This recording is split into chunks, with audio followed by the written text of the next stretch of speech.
Hello বন্ধুরা, so আজকে আমার ওয়েট লস জার্নির থার্ড ডে। আগের দিন দেখেছিলে আমার ওয়েট ছিল 69 কিলো। আজকে আমার ওয়েট হচ্ছে 67.95 কিলো, মানে হচ্ছে অলমোস্ট 1 কিলো 5 গ্রাম কমেছে।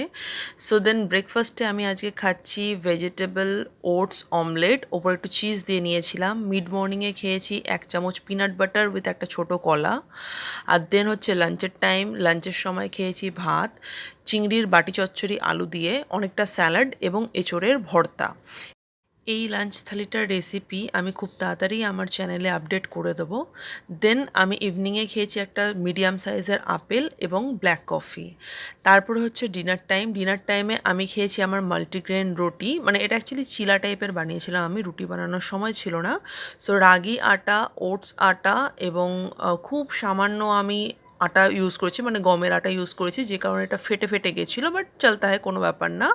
আর তার সাথে আগের দিন রাতের যে আমার চিলি গার্লিক চিকেনটা ছিল সেটাই আমি নিয়ে নিয়েছি, আর সঙ্গে অনেকটা স্যালাড।